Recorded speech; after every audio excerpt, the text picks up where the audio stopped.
In this video, we are going to be discussing secondary market research, sometimes known as desk research, what it is, and why it can be extremely useful to businesses both big and small.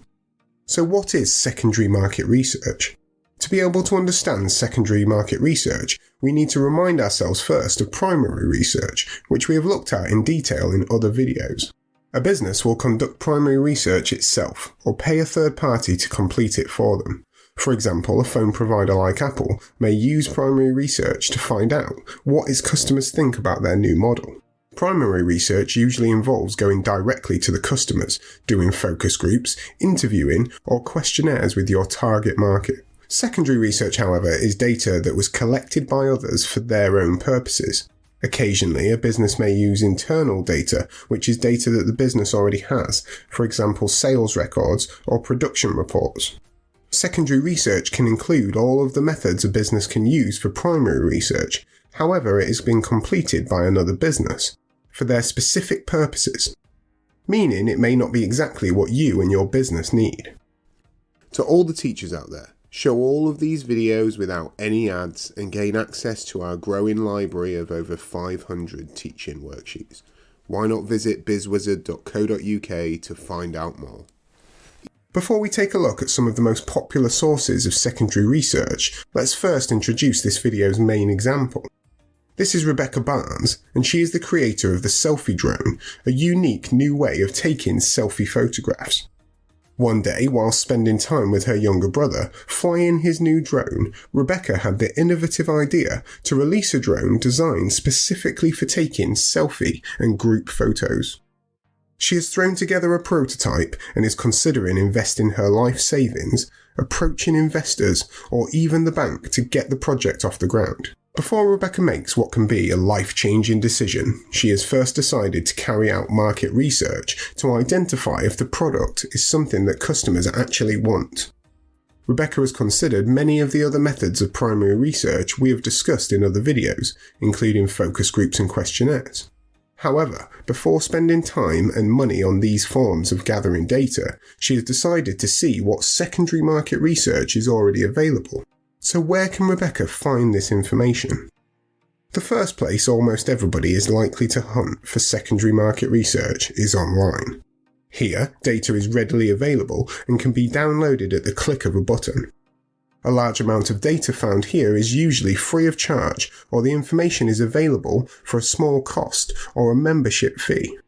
The sheer amount of information available online can be hugely beneficial to Rebecca when conducting her research. However, it is important that she ensures the data she is using is taken from trusted websites only. She could also consider using the information from the government and non-government agencies. For example, she may be able to access census reports detailing the amount of money spent in her industry. Census data is collected from an entire population, in this case of the UK, and is gathered by the government every 10 years. This data can be extremely useful to the entrepreneur and allows them to gain important insights on their target market, but is only available through the government's official website. As the creator of a drone-related device, Rebecca should use secondary research to find out about any restrictions in place around the use of drone technology by the public. There are sometimes certain costs involved in downloading or using data available from these agencies, and Rebecca will have to consider how valuable a certain piece of research is before parting with her cash. Rebecca could also use her local public library. Libraries are another good source that she can use to search for data relating to her business. Usually, libraries will contain copies of important research that has previously been conducted. Finally, she could consider using commercial information such as local newspapers, journals, magazines, radio and TV. These commercial information sources have first-hand information on economic developments, political agenda, market research and similar subjects.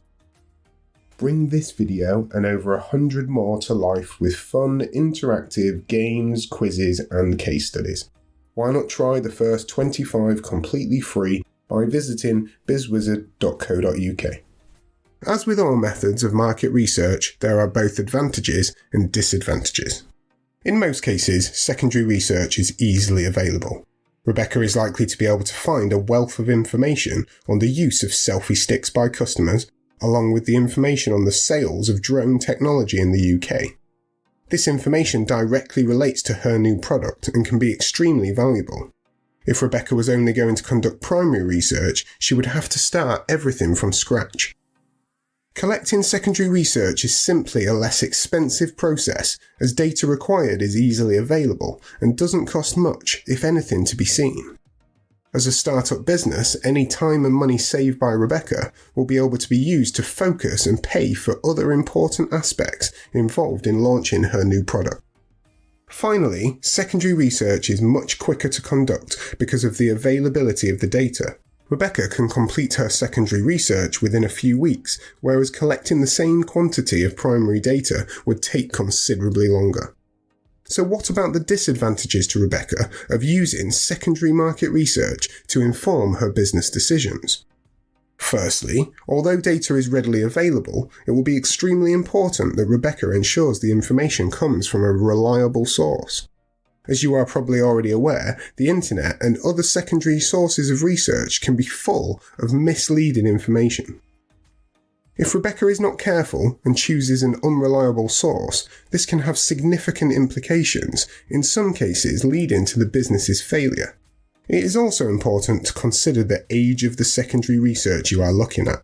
There would be no point in Rebecca looking at a report from 2012 on consumers' opinion of drone technology, as this has changed dramatically over the years. Another example of this would be looking at a report detailing the habits of TV viewers in the UK from 2010, as so much has changed over the years with the introduction and increased popularity of major streaming services such as Netflix, Amazon Prime and Disney+.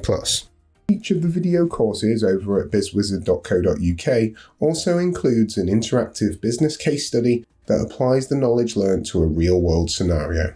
There are over 1,000 multiple-choice questions, each with detailed feedback, which tests students' understanding of the content. Why not visit BizzWizard.co.uk to find out more? The final disadvantage we will consider is that you can never be completely sure of the quality of the secondary research. Who collected it? What was their intention when they found it? Is the information bias? You may be asking yourself, what is bias? Bias is a tendency to lean in a certain direction, either in favour or against a particular subject. A good example of this is if you were looking into whether iPads were a good resource for the purpose of teaching students in school. If you were to look at a report on this topic which had been written by Apple, it would not necessarily be very reliable, as it is likely to be biased. Would it be in Apple's best interest to release a report saying that iPads were not good for education? Of course not, and therefore any report released by them is biased, as it is likely to lean in Apple's favour. Ultimately, secondary research can have great value, but it comes down to understanding how the data was collected, its purpose, and how recently it was gathered. For any successful entrepreneur, engaging with secondary research regularly through industry news related to their business can allow them to keep ahead of the game and beat their competitors. This has been the BizzWizard. See you in the next video.